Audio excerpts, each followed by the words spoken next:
Welcome to Bart Huib Speakers Corner, the podcast with noteworthy interviews and more.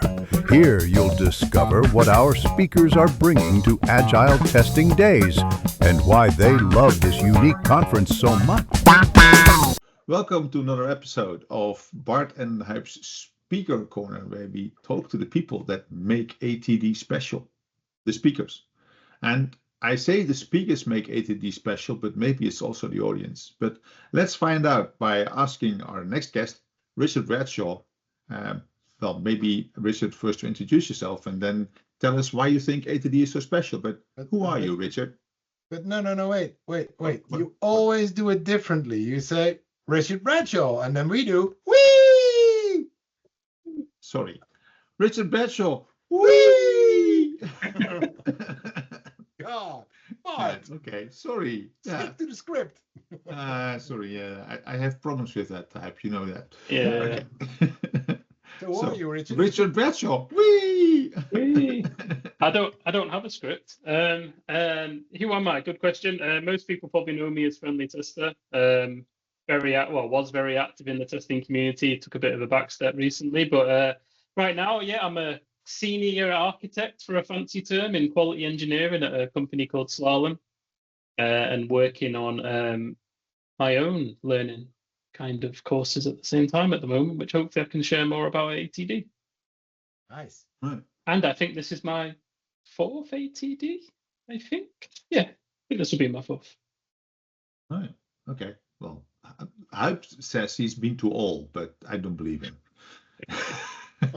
He wasn't there last year because I missed him. So Yep, I know he the wasn't there last year. Only one I missed. That's in true. 11 or That's 12 true. years, yeah. Okay, so Richard, then to start off with the second question. That's interesting. What makes ATD so special? Why do you go back to ATD? Because you've been there 3 times already, and you still go for the 4th time. So. No, I thought you'd ask me this question, and I was thinking about it this afternoon. What makes it special? It's an interesting one, because I think the setup of ATD makes it unique in the fact that it's in the hotel, but that's also kind of a negative in some aspects, because I never leave. For the first 2 ATDs, I never left the hotel. Like, I literally Stockholm syndrome, almost like you're stuck in ATD, but it's not a bad place to be stuck because there's so much going on. So I think that my answer was I think networking, right? Every conference likes to say it's about networking and conferring, right? And I've organized many myself. It's the thing you try and focus on. But by being in the hotel and the same venue, it almost naturally happens. And the fact that they have their socials in the evening, because a lot of the times people get lost going to the socials, right? They drift and they go to a different restaurant or different bar, or they don't go to any. Whereas at ATD, you've got the sessions, you're in the same place. There's dinner every night, which again, I don't think a lot of people factor into the cost of tickets and things. There's your dinner every night. There's usually a bar if that's your thing. And then there's the after events. I've done robot making, we've done PowerPoint karaoke. There's lots of games going on. So I think that networking social aspect of it is enhanced because you're in the same venue. And then obviously the other side is just the scale of it. So it's a large event, right, which brings a lot of different diverse people. It's an incredibly welcoming place. There's people who are have all sorts of interest, and they feel welcomed at ATD. They don't have to hide behind any fake mask or fake personas. They can be who they want there, and that brings out this natural kind of special feel of ATD. And it's hard when people say it's got a special feel, but I think that's what it is. People just feel at home there. And the shape and the way it's organized makes it feel like home. So yeah, I would say that. Well said. Thank you. I recognize that, yeah. Yeah, I actually wear my biker shirt at this moment because it's a small reference to me biking. And at some point, I also have given a presentation about mental health and physical health actually going together and stuff like that. And there's place for that. There's a space for also doing stuff like that, which is a bit out of the ordinary, which I wouldn't have gotten away with I don't think any other conference. Yet they give you the space and people enjoyed it. People liked it. So, it's all about experimenting as well. Yeah. They definitely experiment, and like I think it's almost a given that you're going to get good sessions, and I think that's another thing that gets overlooked with the large conference. People see it as large, but it's almost like, I don't know how many tracks there is. You two probably know, but there's at least 7 or 8 different tracks at once, right? It's almost people should be viewing it as 7 to 8 tracks in one, because you could send a team of 5, 10 people, right, and they can have a completely different conference because there's so many different paths to take through the program. So I think that's another unique aspect of ATD, that they have that many tracks, which allows you to tailor your own experience, but then that social side of it on top, just it makes it unique. Yeah, and then you can meet at the keynotes, because then everybody comes together again. Yeah, the keynote speakers, the socials, the yoga in the morning. There's so much happening that allows people to meet on their own terms, in their own space, and how they like to meet. I was literally engaging with a Fred and Jose on LinkedIn the other day around having an arts and crafts thing in the evening, right? Because not everyone wants to be in a loud space with alcohol around and stuff like that, right? They would rather sit and knit. And if there's 3 or 4 people sitting and knitting and talking about testing, that's something you can't do at home. And it's something you can't do at many other events, right? So the more they can tailor the space to make everyone feel welcome and comfortable, the more that networking, which I feel ATD does really well, is going to happen.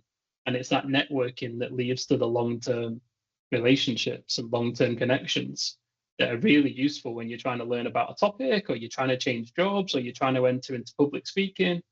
It's those things that are really, really powerful in the long term. And in the short term, you'll get obviously access to amazing workshops, tutorials, and topics.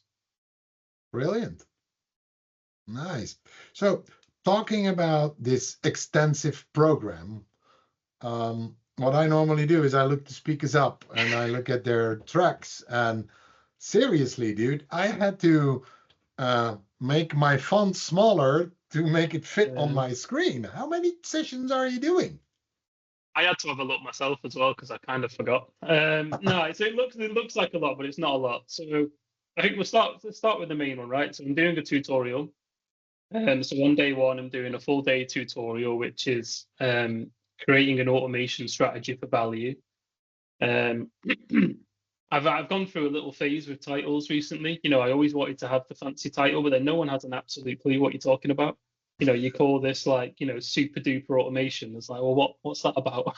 So I've gone back to basics with titles. So yeah, first day tutorial. Basically, I still think a lot of people are struggling with automation. So it's still a big thing, and it's still seen as a big silver bullet. And now people are sticking AI on the top of that silver bullet, right? So you've got a super duper enhanced silver AI bullet, and the same mistakes are still going to be made, right? So I'm not an AI skeptic. I'm getting a lot of value out of it. But if your foundations aren't in place, it's going to make the job harder of bringing in good test automation, right? So I think long-term strategy, you'd still need, and this is funny actually, because you two will laugh at this, but I found myself using the word traditional automation now, which makes no sense, right? Because it's not traditional. But every team, I still feel, needs that automated checking, automated testing in place, right? But now we can add, the bells and whistles of what AI has to offer as well, right? But not until you've got that stable, solid foundation of automation in place, and you need a good strategy for that. And I don't think people hate the word strategy. Even I don't like the word strategy, but we've got to have one in place. So I think a lot of teams need to really sit down and have a look at what their strategy is, what's already in place. Testability will undoubtedly come up a lot, because it's the most important aspect of any strategy, really. And yeah, we're going to basically map that out. I'm trying to produce a new canvas, kind of like an automation canvas that people can fill in. It has grades and scores on it. And those grades and scores almost take you down a path that my experience tells me you should go down. And then we're going to act out, basically. We're going to do the canvas work at the start, and then we're going to act out different scenarios that you could take, or different strategies you could take based on what it looks like. Because if yours looks like an absolute mess, going down a super duper AI silver bullet route might not go well. We'll play it out just to see how well it does go, but it's not going to go well. But what should you be doing? Let's say, I don't know, hypothetically, 90% of your tests are on the UI, they're all massive end-to-end, your strategy is going to be very different, because we're probably going to want to be reducing some of those tests or understanding why they have them. Perhaps you've gone down the other route. You've got loads of tiny, super duper tiny tests, but you're lacking a few end-to-end tests. You're missing some of those risks that may be needed there. So it's about understanding what you've got to work out kind of where you should go, and at the same time introducing people to concepts and approaches for automation that they might not be thinking about, which is hilarious. I know I'm talking a lot, but it's hilarious that almost how automation in testing was so far ahead of its time with getting people to build little tools. And now people are more than happy to throw a prompt into an AI LLM and get it back, and they're not viewing that as using a tool. It's like you've had that ability all the time. You could have been making these little tools for so long, and now it's easier to do it. You need to be doing it more. So it's not just going to be about automated tests. It's going to be about these little tools that you can add in to help your team where, you know, things are taking longer than they should, or you're not doing as deeper testing as you could because you don't have some of the tooling and or automation in place that you maybe could have. Nice. So this is going to be a very long podcast because we have 9 other talks to go. We'll wrap them up. So have you had anyone who's doing a deep dive yet? Has anyone explained what the deep dive stuff is? Not yet. So I think there's 3 deep dives at ATD this year. So I'm leading the test automation one with Gill Zilberfeld and Christian Baumann. It sounds like a lot of sessions, but it's basically the deep dive is made up of 9 smaller sessions, but we're doing the same format every day. So each day we picked a different topic. So we picked, now I'm challenging myself now, we've picked data, we've picked patterns, and we've picked targeted tests, I believe, are the 3 topics that we picked. But each day we're going to go through those topics, but each day is going to start with a very short 25-minute talk explaining the topic. Then we're going to do 2 workshops. The first one will be kind of context setting, planning, working out what to do. And then the second workshop will be hands-on, implementing what you believe to be the right thing to do. So we've designed it in a way that you can come to each session without having to go to the other one. So that's what was really important when we designed the deep dives, that we don't want you to have to be there all day because there's so much other exciting stuff to go to. So we've designed them in a way where the talk is for everyone, middle workshop is planning, and then the third workshop is execution. You can execute somebody else's plan. You could execute our plan. It's going to, you know, when I say a plan, it will be, let's say it's the data one. It will be, here's all the data we've got to make, how you think you might implement that. That would be the middle workshop. And then the third workshop will be sitting down with some tooling of your choice and implementing that data strategy. So yeah, it looks like a lot of sessions, but I'm mostly working on the targeted tests, which is about risk-based approach to test automation in simple terms, right? What is the actual risk of the system you're trying to mitigate? That almost indefinitely always tells you which layer of the system you should be automating on. And then if you have the skills to automate on it, you do it there. If your team doesn't have the skills, you might go a layer above and we'll automate it there. But in order to have that strategy in that context, you need to know enough different automation types, different automated tests you can do. Right? If you only know UI tests, that's all you're going to do, right? If you don't know component testing, contract testing, visual testing, you're never going to add any of them into your thinking when you design a test. And then the last one, I think Christian is leading patterns, different automation patterns when it comes to implementation, when it comes to designing a test, and Gill's leading the data kind of analysis, because underlying of any testing you do, whether it's manual or automated, you're going to need some data somewhere. And if you can programmatically control that data, it will be quicker and give you a lot more options. So yeah, 3 days, 10 sessions, but different people leading them. But me, Gill, and Christian will have all our expertise in that room. So I think it's going to be an incredible deep dive, and I expect a lot of amazing experiences to be shared, because there must be, don't know how, I think there must be at least 50 years of experience between the 3 of us. So, wow. Yeah. Looks like an interesting format. So you do a talk, you do a small workshop, you do a longer deep dive workshop, and you have well, 3 days. listening to you, 3 very important topics. So yeah, I think there's a lot of value there for the participants. Yeah, absolutely. Like, deep dives, how deep can you go in 3 days, right? But in 3 sessions. But yeah, general info, planning, execution is kind of how we've broken down those 3 sessions across each of the 3 days. And yeah, really important that people, and we stress this on the program, that you can dip in and out. You're not going to be lost if you only come to session 3.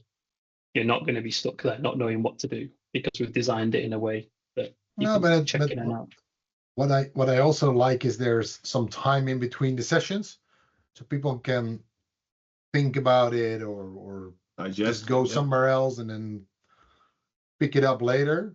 And again, it looks like a really interesting pattern that you do in 3 days. So if you're really into these things, then you can get a lot of value out of it. And also, if you look at the modern world of DevOps and CI/CD, test automation is a hot topic anyway, right? A lot of people only think of testing as manual testing, and then what they do if they do automation is they automate the manual tests, which actually is kind of a bad habit. So it would be good to get more knowledge and depth in test automation and how to properly do it. And what I hear is that this is exactly what's going to happen in those days. So it's amazing. Really exactly how to do it. We've decided, we picked the whole topic of automation, right? But we felt these 3 were the things where we see a lot of common mistakes, a lot of things being overlooked. So yeah, we decided on these 3. Like I said, data is kind of the core. Every test you do is going to need data of some description. Then you've got the types of testing you should be doing. And then you've got the patterns of execution when it comes to designing them, because, maintenance and stuff like this. So we could have picked, there was 20 topics on our shortlist, but we felt these 3 were solid. Yeah, and then you start with your tutorial on strategy. So exactly, yeah. It's a complete package. Yeah, if you want 4 days of me, you've got the whole thing. But I'm skipping the AI bit. But if you want to chat to me about that, we can do that too, because I think that's important with the targeted stuff. Like, people need to learn the difference between an agentic AI exploring your app and the quote traditional automated check or an automated test. They're not the same thing. They both have value, but the people are talking about them like the same thing at the moment, and I think that's going to be dangerous for our industry. So I will probably try and push a little bit of that into the tutorial, because I'm seeing this pattern where we can just point agents at a website and it will test it, and it will, but it ain't going to test it like you would, and it ain't going to rerun the same thing every time like you would. Which again, that sounds great, valuable, but not the same as having a suite of automated tests telling you that your knowledge is still good. Like, that's the thing. I think people need to. I think as an industry, we're going to have to make that difference very clear. And we're going to struggle, right? Because we suck at talking about testing. So we're going to have to get better at doing that. Yeah. Okay. Sounds good. Interesting. So, well, I don't even have to ask the question, why should everybody come to ATD? If you've heard what Richard has just told us, then it's obvious that if only you would go to the sessions that Richard is going to give you, you already have your full value package of ATD. I was about to say that Richard is doing his own mini conference in a conference. It's amazing. And by listening to this podcast, you can get the 15% special Bart and Huib discount. So 15%, 15% discount on your admission to ATD. So in that sense, listening to this podcast also has its value, we think. Good. It's good that we bring guests. They bring otherwise it would have been a very boring podcast. Yeah, exactly. Okay, Richard, thank you very much for being part of the podcast. Really curious to actually, because I have a full day where I don't have to do anything at ATD, so I can come and watch your show. That's good. I'm already looking forward to it. Yeah. So thank you very much. Hope to see you again in November and have a beer together. So and discuss the network that we've built up. And Absolutely. yeah. And if Take no one care. noticed, my lights are ATD colored. Oh, Just nice. in case no one noticed. There you go. I didn't notice, Yeah. but thank you for telling us. Yeah. Yeah, that's a Yeah, very there's subtle hint. ATD unicorn up there somewhere. Yeah, Yeah, I see it. We can It's see the that. Lego unicorn. Awesome. And Yeah. actually, the post-its on your whiteboard are also blue and green. Yeah, they've been there for about a year. I need to actually do something with those post-its. Okay, Awesome. extra I look forward to seeing you. price. What is on the? No, never mind. No. Great that you were on the podcast. Looking forward to seeing you again in November. And Bart, in the podcast before this one, you had to give away 2 beers. I'll buy Richard and you a beer. Woohoo. That's good. Okay. Once more, come to Agile Testing Days in Potsdam. You will have an amazing time. If not from me and Huib, from Richard, because he has got a full program set up for you. And yeah, hope to see you there. Yeah. Take care, See guys. you in Potsdam. See you there. Bye-bye.